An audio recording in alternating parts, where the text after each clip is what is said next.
Hello everyone, Kim here at Olive City Homestead, and in today's video we're going to talk all about walking onions, my absolute favorite vegetable.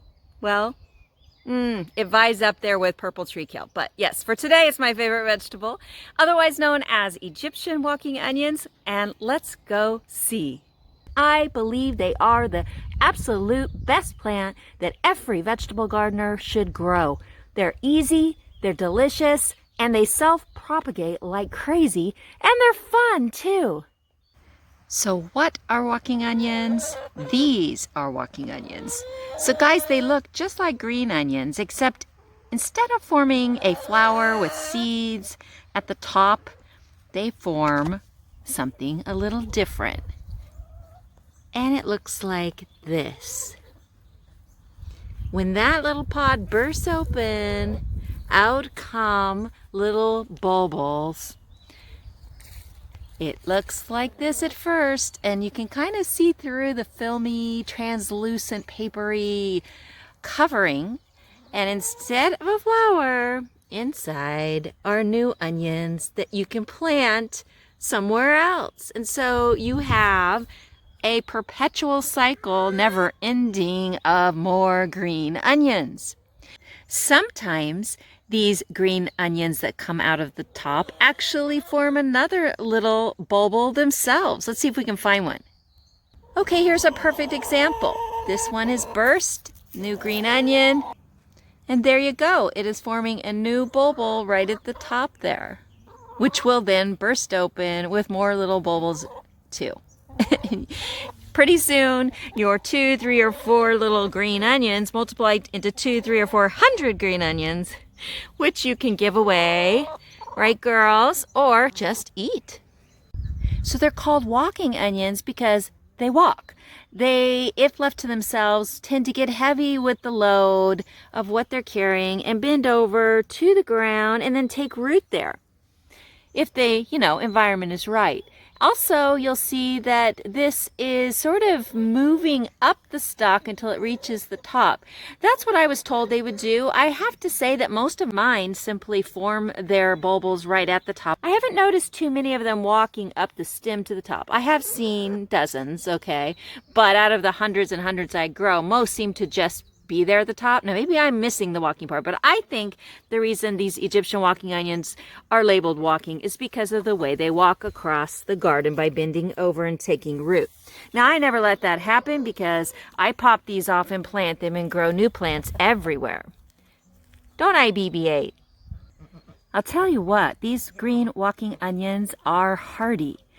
I had this 15-gallon bucket in a very shady spot last summer, and it got surrounded by a jungle of volunteer cherry tomatoes, and I never even could reach it. Well, I could have if I'd tried, but I sort of just left it to the elements, and because it was in the shade, and because it was getting runoff water in the ground from the ducks back there, when I would dump their pools, it survived just fine without any care, and now it's having little babies of its own because I planted these from little bulbils that came off the tops of the original walking onions. And I have, as I said, hundreds now around the garden that came from originally 5 or 6 tiny little 4-inch plants that I got in the mail, bought them off of eBay.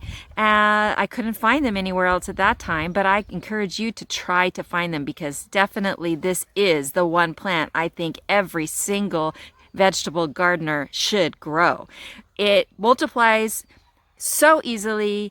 It goes well in so many dishes.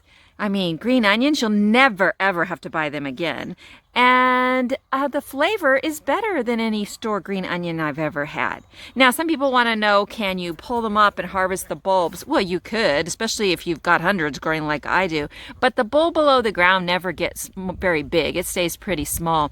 So I suggest just constantly using them as green onions. And it's more than enough flavor for almost all the cooking needs you have when it comes to onions.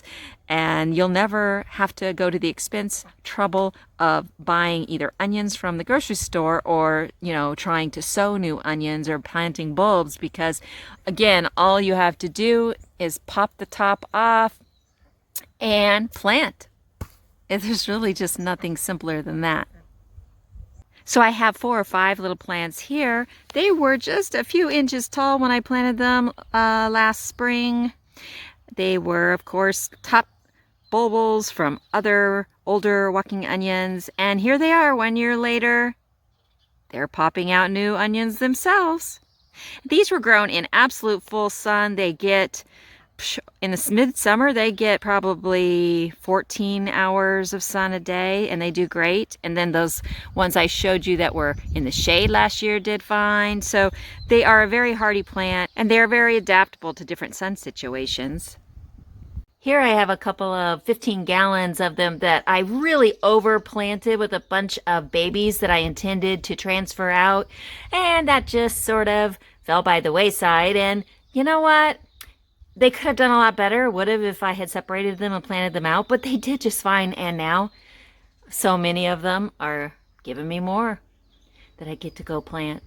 Also, I think that they didn't have enough soil. The soil is only about half full. Again, they did fine. We've been eating from them all year. But I do think that if they had been thinned and I had taken some of those plants and planted them elsewhere, and if soil had been a little higher, they would have had more sun. So half of them, when they were real small, they took a while to get going because they were shaded out with the bucket. But that just goes to show you that they're just super adaptable and they will thrive. They tend to do better when you ignore them, in fact, and don't need much water. So this is one of my raised beds that I have a lot of garlic planted in, but way over here on this side, I have a few green onions I planted as tiny little bulbils that were only 1 inch or 2 tall. I mean, they were baby ones. I wasn't even sure if they would grow, and grow they did. They're now 2 to 3 feet tall. And some of the bulbils will come out as just 1 or 2, but some will come out as a lot. And how do you plant them? Well, I'm going to refer you to a video I did. I think it might have been my very, very first video. It was definitely one of the first. And so if you go watch it and learn about walking green onions and see me plant some, forgive, the video quality or any little first video type jitters I might have had. I don't really remember being nervous, but probably I was. But I do think you'll learn more there because these aren't really ready to plant, so I'm not going to pop this off and plant them yet. I did plant some this size, and they did do fine, but they take longer to get going if you pop them off when they're still small. They're getting close, these are. And you would just snap it off right there, right at the base. And this year I'm going to plant this as a little set all together, a little bunch in one pot or one spot in the garden bed. My experiments last year, I took them at all different sizes. I would separate these into, different plants, and that works. Everything works. I didn't have a single solitary failure in planting the Egyptian walking onions from their bulbils that they pop out. So, I mean, that's crazy, isn't it? I mean, I'm talking hundreds, no failures, because they're such a hardy plant. But I did see that the smaller you took them and planted them, the longer they did take to get going. And the ones that I planted that were about 3 to 4 inches high already, they got going much faster before the cold weather set in. And also, they're the ones that are walking this year. I hope you've enjoyed this video about walking onions, and I hope you'll grow some yourself. Again, if you can't find them in a nursery near you, maybe a friend of yours grows them. If I had anybody near me that wanted some, I would definitely share because I have so many. In fact, I can try mailing some to people.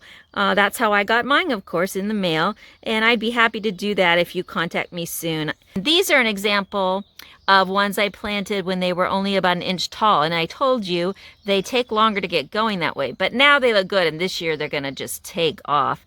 But I got mine in the mail, and they were about 2 inches, 3 inches tall, and the roots were wrapped in wet paper towels, and they all did fine and grew into what I have today, which is Egyptian walking onions everywhere.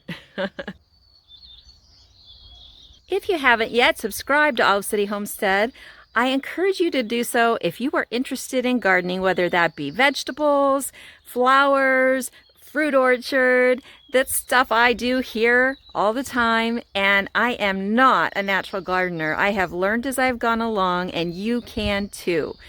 Really, it's all about easy gardening anyone can do and simple living. I believe that nature in all its forms provides us with the greatest therapy. I know it's helped me tremendously, and I think it can help you too. Even if you just have a small little herb and flower garden like this one I've planted outside my back door, including, of course, green onions, walking green onions, or if you expand and build raised beds and get chickens and have a fruit orchard, whatever level you want to be outside in nature and garden, that level is going to help you. So that's all for today on this very beautiful April day, and I will see you again soon. Remember, you can create the life you want, whatever that might be. Don't let anyone ever tell you otherwise.